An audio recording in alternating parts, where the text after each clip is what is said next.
Welcome back to the Mature Male Podcast. I'm your host, Wes, a psychotherapist helping men mature through timeless wisdom and practical guidance. Today's guest is Greg Litschke. Greg is a paramedic on Vancouver Island, Canada, writer of the Substack newsletter Masculiminal, and a new father. Congrats. Through his writing and personal journey, Greg explores the complexities of modern masculinity and what it means to become a man in today's world. Greg, welcome to the show. Thanks for being here. Thanks for having me, Wes. It's a pleasure to be here. Yeah. So I think taking a few minutes to explore why you started writing the Masculiminal blog will be a great segue into the meat and potatoes of our chat. To give you a sense of what I'm thinking, it's chiefly because of what type of man your father was, as you mentioned in a previous conversation, what type of woman your partner is, and what your particular interests and hobbies are as an adult male that made you start questioning the masculine messaging in contemporary media and society. Yeah. So the Masculiminal blog, just to give a quick intro to what it is the word masculiminal is a portmanteau of masculinity and liminal, and liminal being a transitionary space or in between two paradigms. So the idea behind the blog is that I wanted to look at aspects of masculinity or what makes men men outside of the common narrative, what the mainstream media puts forward for heroes and things like that. And like you mentioned, the reason for that is because of my upbringing and the man that I am today. I find I'm in those liminal spaces in a lot of ways. I like things like football and video games and stuff like that, but I also like gardening and poetry. And so, there were times in my life where I was sort of confused by the messaging of what man I should be or what men in general should be. And you mentioned my dad and my partner. So, starting with my dad, unfortunately, he passed away in December of 2023 suddenly of cancer. But my dad, Wes, are you familiar with or have you read the book Verity by Colleen Hoover? I haven't, but I'll check it out. Tell me more. So Verity, it's like a drama, mystery, thriller novel. I don't usually read those kind of novels, but my partner actually suggested it to me, and I really liked it. But the reason I bring it up is because Colleen Hoover, the author, brings up a concept in that book called a chronic. And a chronic is a type of person who generally just bad things happen to them over and over and over again in their life, and they just seem to not be able to catch a break. And I mean, that sort of sums up my dad. He was a very soft-spoken, kind, gentle man. And because of that, maybe because of the time he grew up in, partially, he seemed to be walked all over by lots of the people in his life. And so, certain things that he didn't teach me that I saw in mainstream media is that men should be bold and aggressive and they need to be heard whenever they walk into a room. Their opinion needs to be put forward first. These are the kind of things that I didn't get from my father. And so I remember being a teenager and feeling frustrated that, the common narrative is that like men should be these big, boisterous, loud, people that get paid attention to. And that was not him at all. I mean, I love my dad and he did teach me things that I actually didn't even really realize were valuable until much later in my life. But that's something to talk about a little bit later on. The having that as a male role model, my primary male role model. And then you had mentioned my partner. So the mother of my child, she is,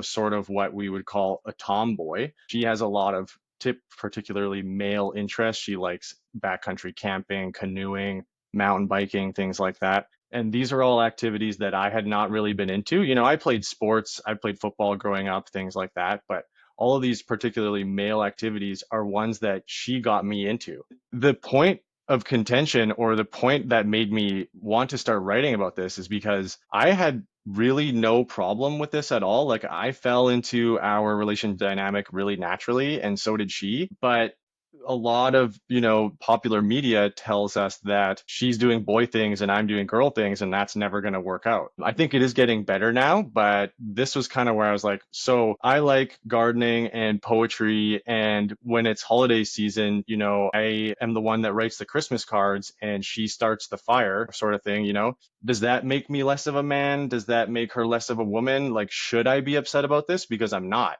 And so that led me to start exploring what masculinity is, what it can be, and how we can shape it for the future to incorporate, all types of men, myself included. Mm. I'm just struck by you having such a deep personal experience with it leading you to writing it. I mean, I think that makes it sustainable, because if you do it for any other reason besides yourself to start with, in a way, I don't think it's going to last. And I can really feel that heartfelt expression of your searching and trying to make sense of it. And you're right, there's no real examples or healthy models for what it means to be a man. And I love that term liminal space. I've heard it from Father Richard Rohr. I don't know if you know his work, but yeah, he's the first one that introduced me to it, the spirituality of it, and at least the Christian tradition is between Good Friday and Easter Sunday. So it's this like waiting period where you know what you've left, but you don't know what's coming, and it feels in between. So I'd be curious later to hear your thoughts on that. But I just appreciate you not just wanting to write it, of course, to start for yourself, but help others make sense of it, because I know you're not alone in that situation. You mentioned your partner being more masculine in some ways. I would say the same in my relationship. My wife is way more assertive in conflict. I'm way more avoidant. I'm a lot more sensitive. I take things to heart more. There are different components where I approach things more of an understanding from emotional intelligence, and she does from ration and reason. And I experience the same thing where I go, man, I know this should be normal and it's healthy. Like I imagine it's the same for you, is like you're both being yourselves, and in that opposite expression of yourselves, it's a good balance. But there's no outward affirmation that this is right. And I'm curious if you experience this. I had a bit of shame, like, oh, maybe I should be this way or should do that, and a little embarrassment and insecurity, like, well, maybe I need to be more of this or less of that. And it wasn't until starting to connect with other men, and healthy ones at that, similar to yourself, where I realized, oh, no, actually, this is totally normal. So I'm curious if you felt alone in that, and if starting the blog kind of helped you connect with other guys, or what your experience was in normalizing it. Yeah, totally. You nailed those emotions completely. It's really funny because you know, everybody told me around me that my partner likes me for who I am, and my friends even said that, and like I'm totally fine as a person. But the minute I was faced with the reality of like my partner is now going to teach me how to start a fire while we're camping, or teach me how to ride my mountain bike down this trail, I immediately felt this like deep emasculation, like, well, now I need to be better in some other way to be, the man that she desires. But she was just happy to share a hobby, an interest of hers with me, and have me listen to her. That's all that she wanted, was to actually, not have me blow her off like I already knew this and something like that. So I have certainly felt that shame, and it did take a long time, as some therapy and some reaching out to other men, some close friends, to really sort of like put that to bed. And yes, definitely in my research and my networking through writing the blog, there's quite a few people on Substack that have a similar mission to you and I, to help men or raise awareness about these types of things. That, there's a lot of sensitive guys out there. There's a lot of the guys that don't follow the very linear path of like, play sports, get a job in trades, be tough, drink beer. That's very dated. I mean, it still exists to this day, but yeah. Those would be the two things I think that helped me the most, was definitely seeking therapy, which was huge for many elements of my life, but also reading a lot of other blogs and seeing that like this is a common issue. Mm. Yeah, thinking about your first point on how your partner was just happy to share those things with you. At least for me, I kind of in my head laugh, because the ways I show my wife how to be more feminine, she's not like she doesn't take it personal. She's not like, "Oh, how dare you try to tell me how to do that?" Like, if anything, she's very receptive and says, "Yeah, I want to learn more. You have a gift in that." And that's really important. And it's also important that you do maintain those things that are more masculine. And it's not this extreme, like either or, it can be both. your partner's still female, you're still male, but yet you carry what Carl Jung calls the anima and animus within you, that masculine, feminine. And I agree. I think then starting to write online really connects you with other guys, which in my experience, being a therapist and a writer, the writing is in a way similar to therapy session where you talk it out to make sense of it and you get feedback and you start to edit it and what does this mean and what do I change about this and what do I want to do with this. And it's interesting because that writing is the more creative act of really my experience what happens in the therapy sessions. And speaking of therapy, a lot of people come to therapy for a variety of different reasons, but often it's because they have a deep pain in your life. And you mentioned the unfortunate passing of your father a few years ago, and then you said a year later you became a father yourself. I mean, what a seemingly diametrically opposed experience. I'm curious, how did processing that grief while stepping into fatherhood shape your understanding of masculinity and your role as a man? Yeah, that's a big one. I'm going to do my best to give the broad picture and honor my father the best that I can in this.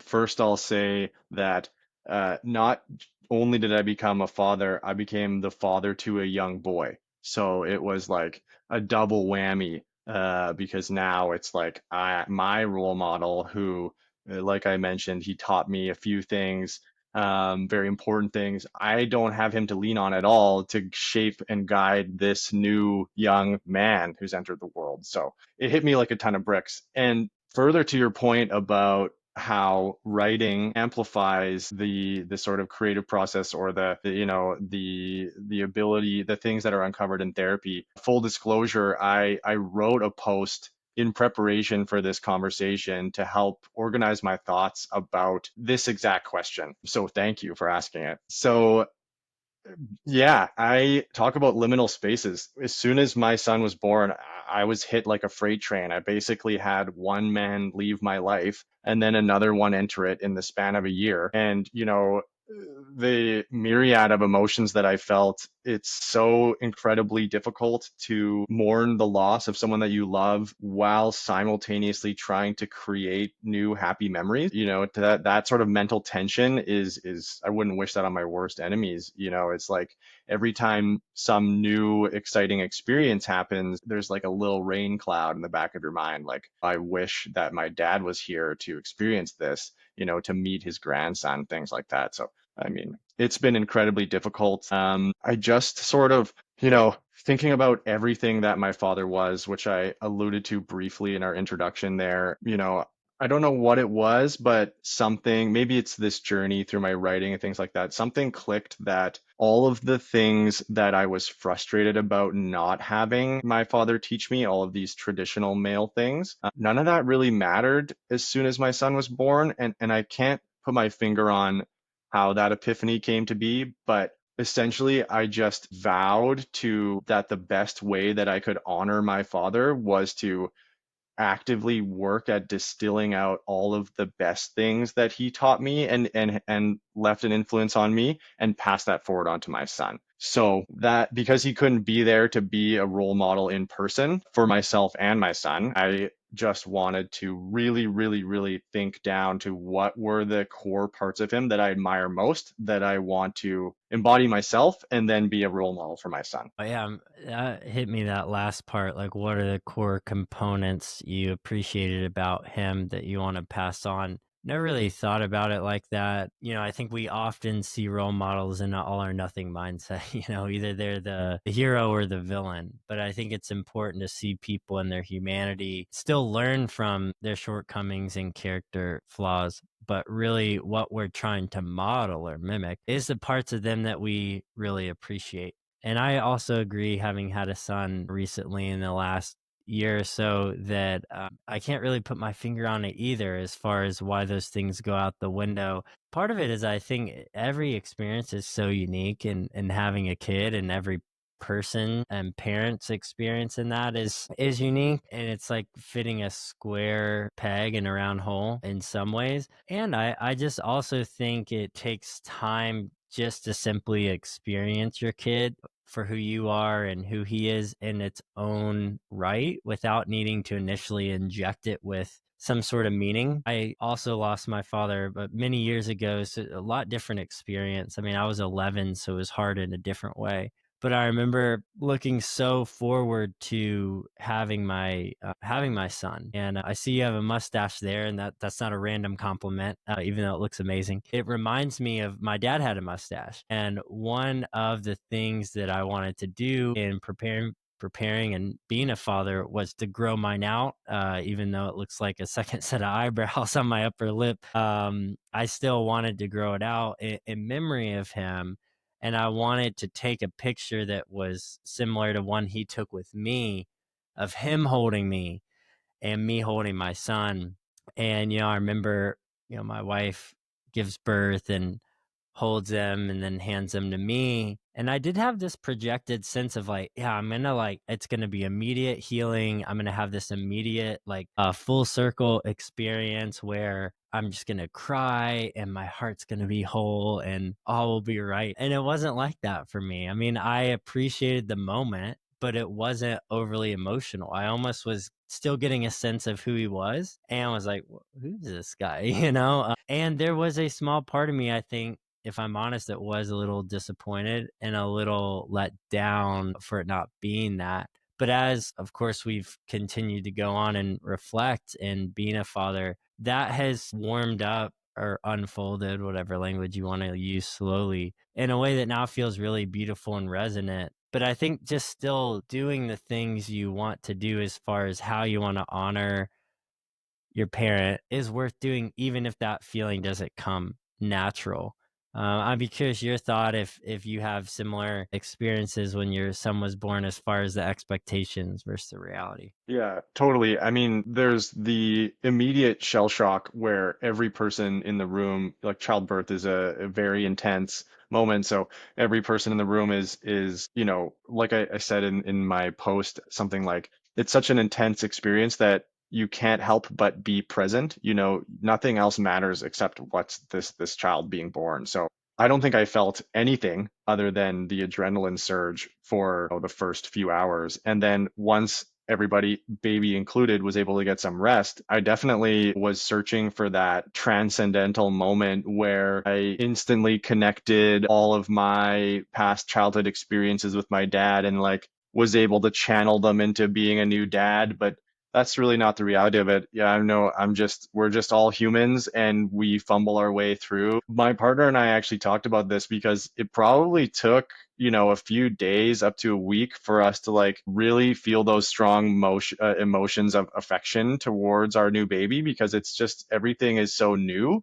And I like the way that you worded it, that you're like, you're just trying to figure out who this person is. And that's 100% what it was. It was like, this child's born. It's like, okay, now it's yours. Take care of it forever. And we were kind of just like, where's the Hollywood part where we all have a big hug and everyone loves each other? And that's just not how it goes. But what's been really beautiful is, and I think that this is really what made it was the full circle moment for me, was that throughout my partner's pregnancy, I was thinking about like, okay, how am I going to have to change as a man? Behaviors am I going to have to emulate to be the best parent possible?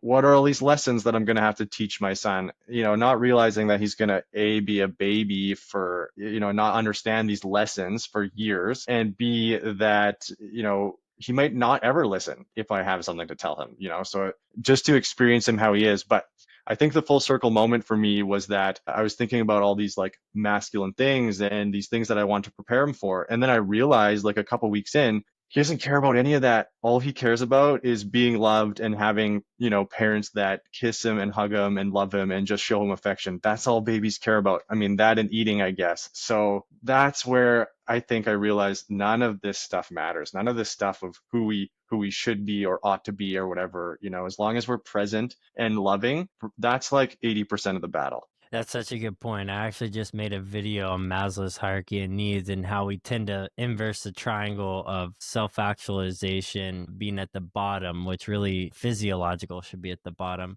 we have this obsession with just needing to understand and to execute and to implement. And I agree. I was already trying to be a life coach to my son, and he was literally just wanting to be fed and held. And you realize that at the core, that is the foundation. Even those lessons that you will teach him eventually, and hopefully that he will listen, are rooted in that reality of the love, of the presence. And I like what you said, the birthing process, it brings you into the immediacy of the moment. There really is nothing like it. And even now when I'm with my son, and I struggle with this because I still have this temptation where I could be doing this and he's just bobbling around. He's not really going to notice the difference whether I'm on my computer or not. And my wife's better about being present. She's like, hey, let's come like spend family time together. Like, you don't need to be doing this. Like, we're going to miss these days one day. And I think that's true. Like, even though it's hard to trust in the moment, showing up, just being present and enjoying it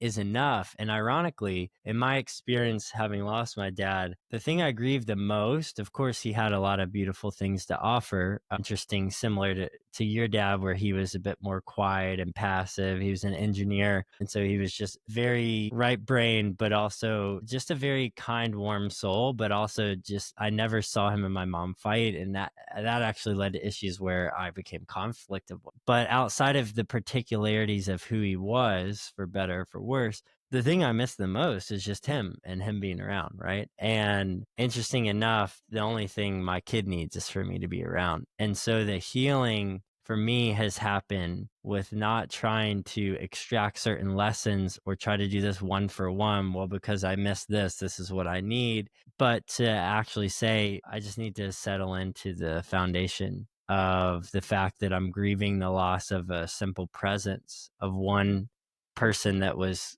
closest to me in my life. And now I'm replacing it with another in a beautiful way where life gave back. I mean, there's no guarantee. He could have just passed and then I never had a kid. And it's not that people who don't have children miss out fully if they've also lost someone. But I do think there's this special, both biological, but also emotional, psychological regeneration and full circle that life gives you when you can have a kid that allows you a presence that you didn't have before. Totally agree. Those were the things, I agree with what you said. I just wish that I could share experiences with my dad now. That's what I miss most is that I wish that I could tell him about the things that my son's doing or see him hold him, so it's not about what my dad could do for me or what the things were, but I will say that the most important lessons that he did teach me are what you're saying is that he was very affectionate and he always had space for me. So, he wasn't tough or aggressive or anything like that. But even when I got older and I would roll my eyes at him, he always wanted to like kiss and hug me goodnight. And he always, would make space to listen. He wasn't much of a talker, but he would always listen to whatever is going on in my life. And that's what really hit me when I had my son. I was like, oh my goodness, I was frustrated about this as a teenager and a young adult because I thought I wanted something different. But really, the most valuable things that my dad taught me was this ability to be present and empathetic and affectionate, which I'm so glad that he showed me that it's okay for men to be that way because I feel like I fell very naturally into being a father and being able to just be affectionate with my son, probably because that's how I was treated as a kid. So that was the real epiphany moment for me, I would say. Yeah, it's so beautiful, brother. It really brings me deep solace and encouragement that he did that, despite it not being stereotypically normal, and in a way that allowed you to honor that being a more feminine forward characteristic or characteristics, but expressing it as a man and honoring it by now you having the same capacity to do it for your son. And that reminds me of the stat someone was telling me a few days ago that as soon as age 2, boys start to receive 50% less physical touch than girls and have been conditioned, right, to not be physical, to not hug and to kiss and to hold. And of course, this is normal with our spouses.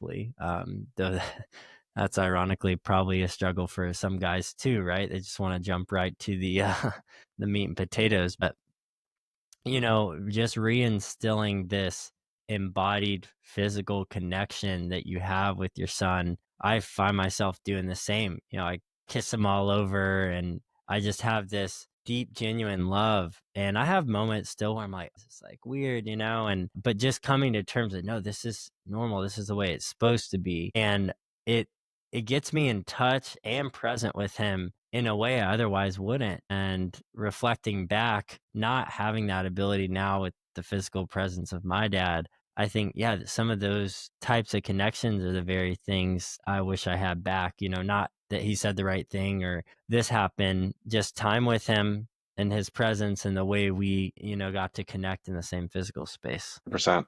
Yeah. Yeah. So speaking of role models and what men have taught us, in your writing, you explore how we see men as role models. What have you learned about male role models, both the ones we're drawn to and the ones we should be weary of, those charlatans out there we need to avoid? And then lastly, how do you think men can better choose who they look up to? So that's a very tough question. So I'll do my best to tackle all the elements of it. I've learned that there's no shortage of potential role models out there. And it's unfortunate that there's now actually a commodification of becoming a role model, especially with the internet and streaming culture, that anybody, there's a lot of young men out there looking for mentorship, and there's just as many men looking to profit off of that vulnerability. So what not to look for is people who aren't real, people who tell you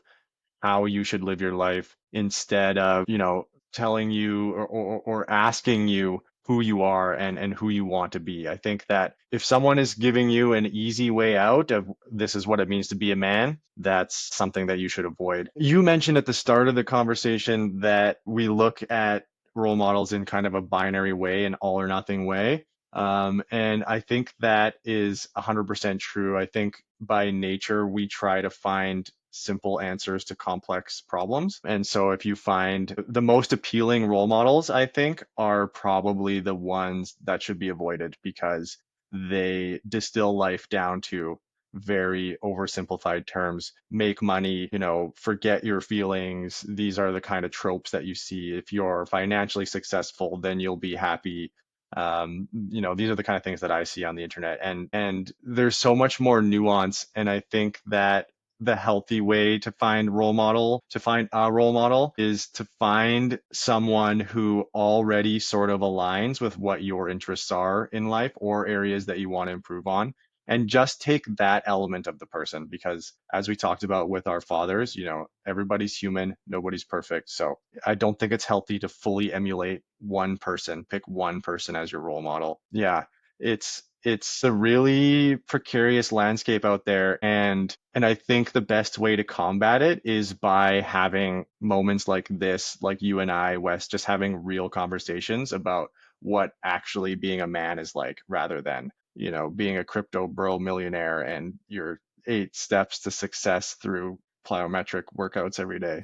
That's the kind of stuff that people will buy and young men are drawn to because it's flashy and it's simple, but that's the landmines we got to avoid. Yeah. No, I think that's right with the oversimplification. I mean, that's the greatest sin of social media is it separates real life from projected life and creates this overcorrelation. But I've never thought about it like that, but that's certainly true that life is too painful, too complex, too difficult to distill it down to do these things and you will get better. I do believe that there are certain evidence based practices that we know to be true that have a better chance at giving you a higher quality of life. But when it becomes that oversimplistic outcome based measurement, which is what you're getting at, and it seems like you've watched just a few videos in order to so specifically to name it, which I was laughing because it's just so true to the T. We have to look at different characteristics as the way I see it. So I definitely agree. My sense of it is that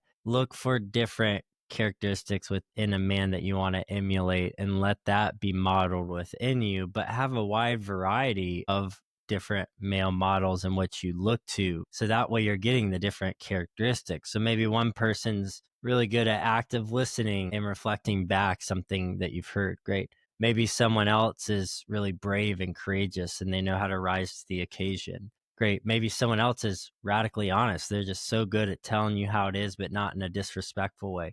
And just finding those different people. But I agree, it's so easy just to market yourself in a way that projects the certainty, which is just not true. And the other piece of it is, if you're really going to learn from someone, I think it requires some relational equity. I mean, as much Hmm. as you can follow someone that is online that can change your life, and I've had those people. I mean, I found different YouTube videos of male influencers that kickstarted my journey. But at the end of the day, those people are on a video, on a screen. They're not in my real life. I had to start finding people around me that I could be in relationship with, that I could talk it out. Because I think we have this concept, like school almost. Well, if I just follow the lesson, I learn the lesson, I practice it, I'll get better, I'll graduate, and I'll move on. Now I'm mature. But that's just not true. If I think about the teachers that impacted me most, it was relationship based. They took time to get to know me. Wes, what do you mean by that? Oh, so you seem to be stuck here. Why do you think that is? Let me wrestling with the problem or whatever. And I think the issue is men are not connecting in general. And that's just laterally for like people our age, like same age group, much less older men with younger men. And I think our ability to reestablish that, hopefully locally in community, or at least in person, will be the thing that helps you start to notice, oh, you know what, man, I've been around Greg a bit, same in college or whatever. Oh, I've been around Greg a bit. And the way he does that, it's like so cool. I've noticed that. And then you start to rub off on people and be rubbed off on in a way that, iron sharpens iron. It kind of makes you both better. But until you get in that social dynamic where you're able to see more of the day to day, and it's not just this isolated content that you're learning from hyper independently, I don't think it's going to bring sustainable change. I totally agree with you. And before we move on to another topic, and I forget about it, that you reminded me of something really beautiful that I experienced the other day.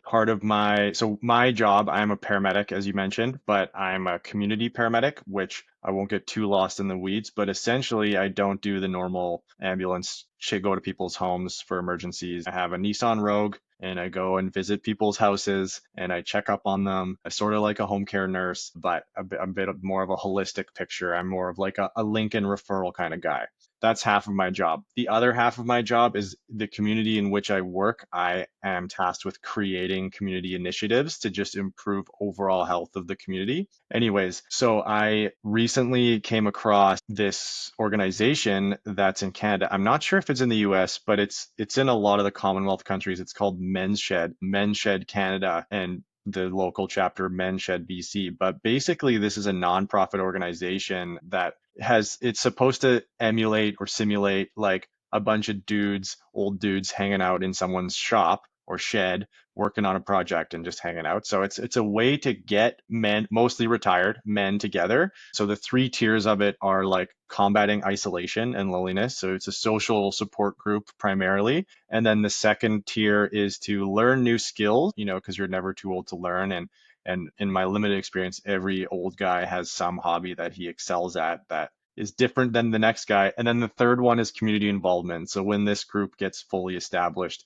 they can look out into the community and give back and say, Tim's fence got knocked over by his cows. Can we, as the men's shed, go and help him repair it? But anyway, so I'm trying to get this group off the ground in the community in which I work. And so I had someone from a nearby town who has a shed come up and do a presentation.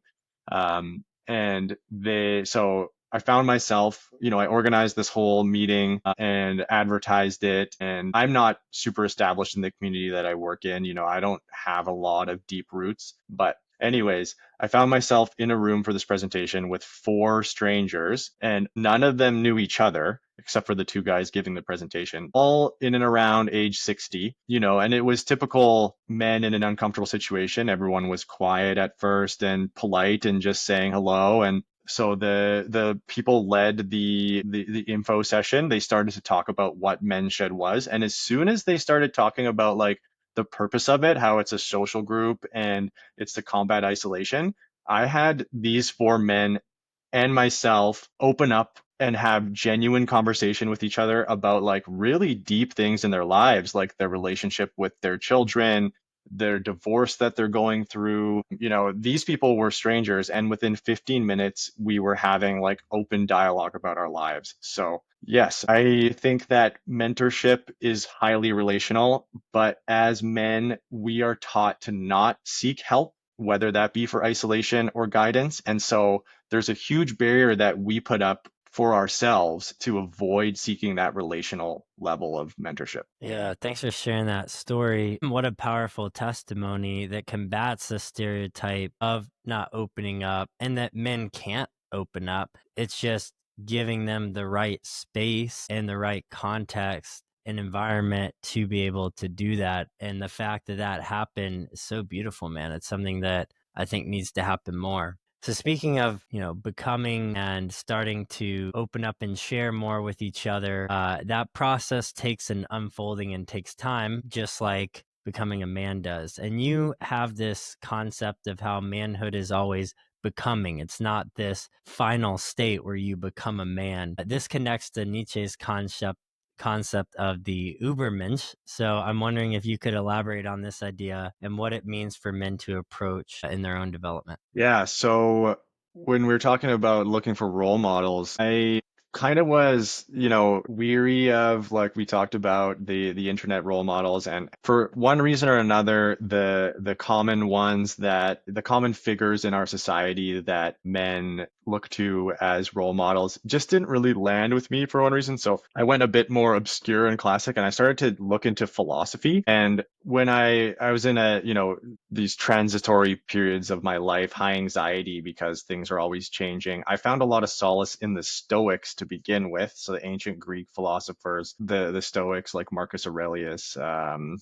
I can't think of them off the top of my head, but there's a handful of them. And basically, their philosophy is that if you can control your mind, you can control everything in your life. So that's helpful in certain situations, definitely, to focus on controlling your emotions. And I think it is valuable. But the one itch that didn't get scratched with that is that there's this really strong emphasis on separating your body and its urges and your emotion from your mind, focusing on building up the strength of your mind in order to control all these elements of your reality, or not, or give up control of chaos and be okay with it. That's kind of the general idea of the Stoics. So that was good. It helped me a little bit. And then I moved on and I stumbled across Nietzsche, who I found very, very fascinating for a number of reasons. He kind of has this legacy, this very controversial legacy as a philosopher. He's a German philosopher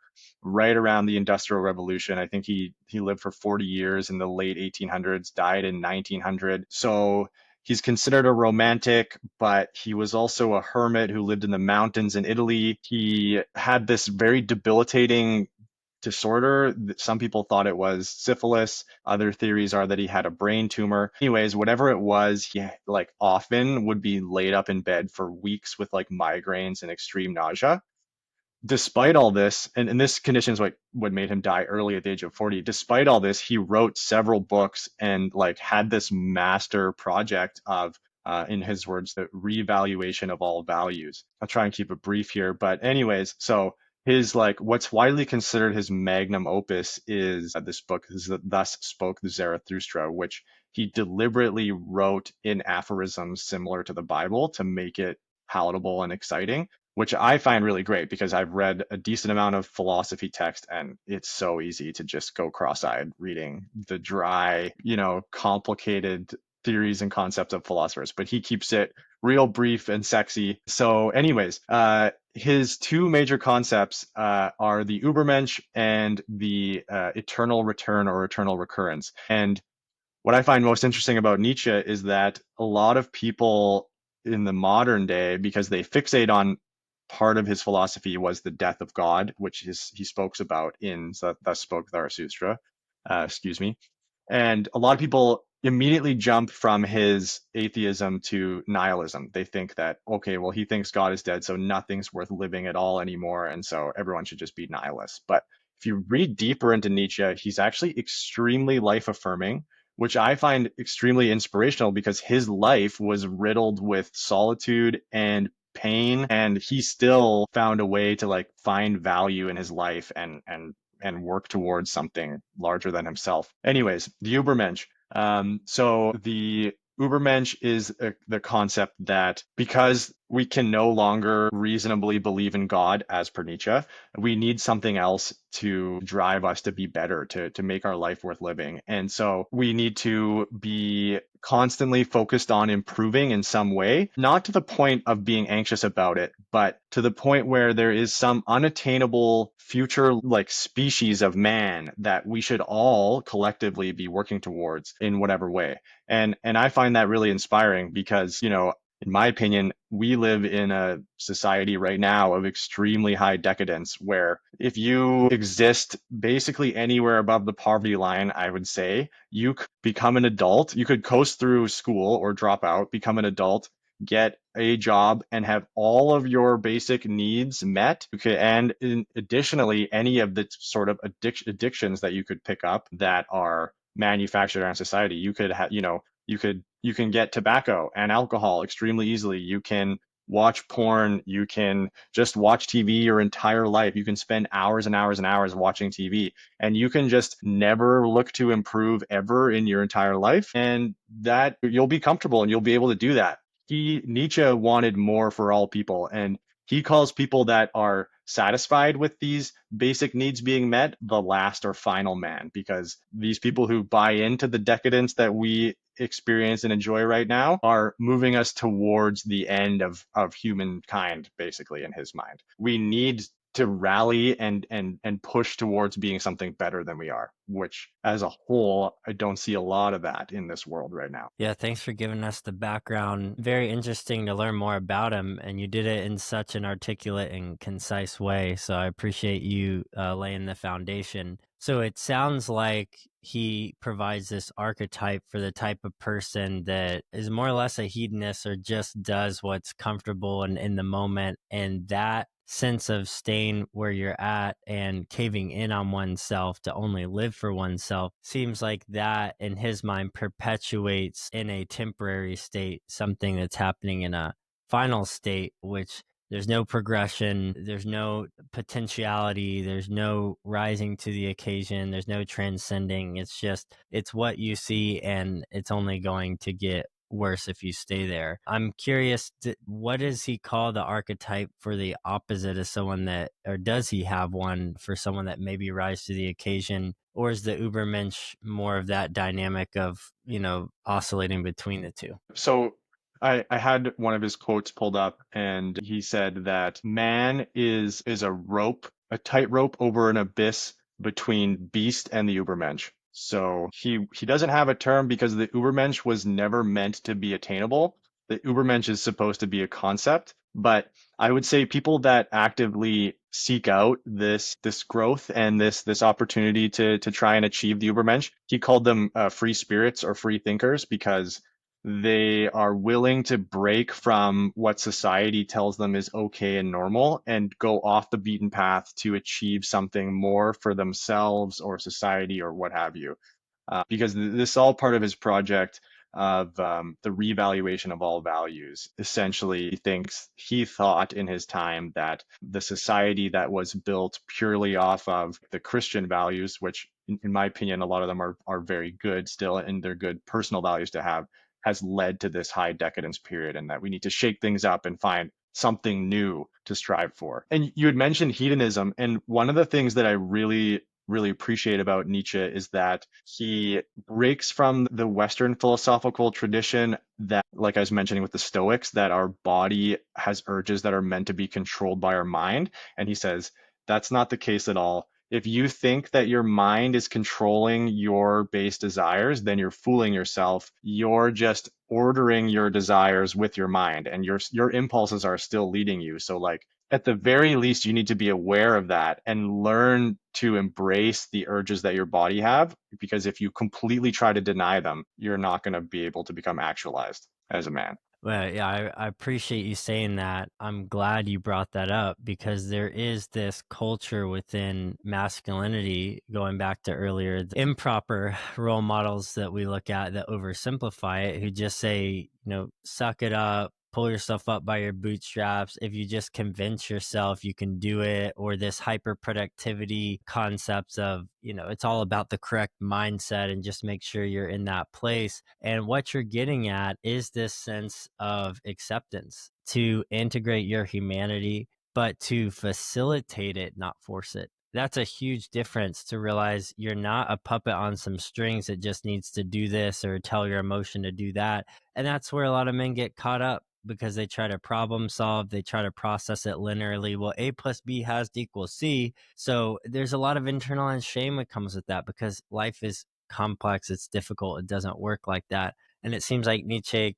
digs deeper and says it's not that you shouldn't control your emotions, it's that you should control them without suppressing them. I have this analogy I use, like the floaty analogy in a pool.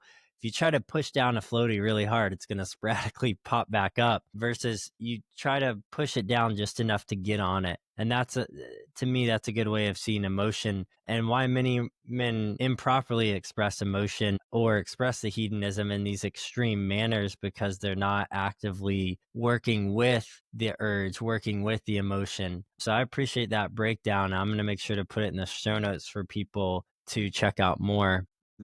Shifting gears, last question here. You mentioned earlier you're a paramedic and you've had a unique window into human nature at Mhm. some of the most vulnerable moments that humans experience. You gave us one example earlier, but I'm curious, what have you observed about unactualized manhood in your patients, and how that's influenced your own thinking about what it means to be a mature man? Yeah, before I tackle the question about the unactualized men that I see in my patients, I just want to touch briefly on going back a few topics about looking for role models and searching for manhood as a young man. And I was doing a lot of reflecting on this recently, and I think part of the reason why I got into being a paramedic is because as a young man in my 20s, I was craving the type of things that you see on the box of being a uniformed public servant: power, respect, notoriety. I walk into a situation and I'm the hero. These are the things that you anticipate are what your life is going to be when you become a policeman, firefighter, paramedic, things like that. The reality is that that happens maybe one out of 100 times, but the most powerful tool you can have as a paramedic, which I had to learn very quickly, is empathy and communication. Because most of the time, like you said, you're going into the most vulnerable moments in people's lives. So you're not kicking their door open with your cape on saying, "You're being rescued, come with me." You're sitting down and you're talking to them about loss or grief or depression or things like that. I really am thankful for my job for that it really refocused what is important, and in being a man and in my role as a paramedic. But to address your question now, so I'm no scientist, but I see a pattern here. So I visit a lot of, probably every second or third patient I would go to on ambulance is like a single man in his 60s or 70s, maybe divorced, maybe widowed, generally divorced multiple times, oftentimes heavy smoker, some sort of other, maybe addiction issues like alcoholism or something. And these people are miserable. I mean, they're lonely and things like that. And the most striking thing is that I can tell that these people likely just went down that linear path and did not do any self work or growth at all through their lives. And this is how they ended up, was, alone with these addictions problems, living this sad life, really. And one thing that I always see with these people is that there's like these all male attributes to their personality. They're like misogynistic or homophobic, or I ask them about what's going on in their life and they don't want to talk about it. They don't want to talk about their health. And one of the scariest things from a paramedic standpoint is that these men are so disconnected from their own bodies and their own health. Like they don't even know how to describe the problem that they're calling 911 for to me, which is wild to me. And then on the flip side, I also every once in a while, and this is more rare, sadly, I go to men in their 80s and 90s who are walking around and go and play pickleball and they're happy and communicative. And what do I see in their personalities? They generally have families or a core community of friends if they don't, if their kids aren't there and their spouses have passed away or whatever, but they have a sense of community. They're humble, they're very self-aware and emotionally aware. They're able to talk to me about what's going on, and they're very real. And so, like I said, I'm no scientist. I don't know if there's any correlation here, but what I'm trying to get at is that what I think I'm seeing is the end result of doing the self work to be an actualized man versus not. Yeah, I appreciate that deep insight. It's so interesting you found it just through your work as a paramedic, but I imagine starting the blog, having the loss of your father, having the birth of your son all influenced and informed your ability to name those paths that you can choose. And I really don't have much to add. I think that's a beautiful place to end for any man listening as encouragement to really say you have two choices. You can actualize yourself and you can be mature. You can heal from your trauma and the wounds. You can do the work. You can embrace the feminine. You can find appropriate models to help guide you in your way of being a man, or you can become the opposite of the Ubermensch and really cave in on yourself, live life for yourself, never process what you've been through, never open up, never find community. And the harsh reality is that there is no in between. There is no neutrality here. You are one of two types of men that Greg will eventually see or that someone will see. And I think it's just so interesting how you embody the role of paramedic and what that means symbolically in where you find guys in two states. And I would say your role as a paramedic is also equal and reflective of your role in doing men's work. You are going and finding men in one or two spots, and your wisdom and experience that you've brought today is hopefully helping people become the latter. Hope so. Well, thank you for joining us, Greg. I appreciate it. We'll have to have you back on because I think there's something about your work as a paramedic, what it means as a caring profession, and where you find people extracting more of the understanding of Nietzsche's concepts that we have to talk about. And of course, just processing our own father wounds and entering into this crazy world of being a new father, man. So thank you for joining me today. Yeah, thank you for having me. And I agree. I didn't realize we had so much in common, Wes. So I would absolutely love the opportunity to come back. Good, man. We'll have to plan on it. And where can people find your work to see what you're up to? So I'm on Substack. The blog is called Masculiminal. Asterisks on that. When I started the blog, I was extremely prolific. I had a lot of free time. I have much less free time now with a 5-month-old. So I am actively contributing, but it is slow going. But yeah, Masculiminal, Masculiminal. Masculiminal on Substack. Awesome. Thank you so much, Wes. Yeah, thank you, brother. And understandably, you are living being a father more than you are writing about it, but we're excited to follow your journey and continue the conversation. So until next time, guys.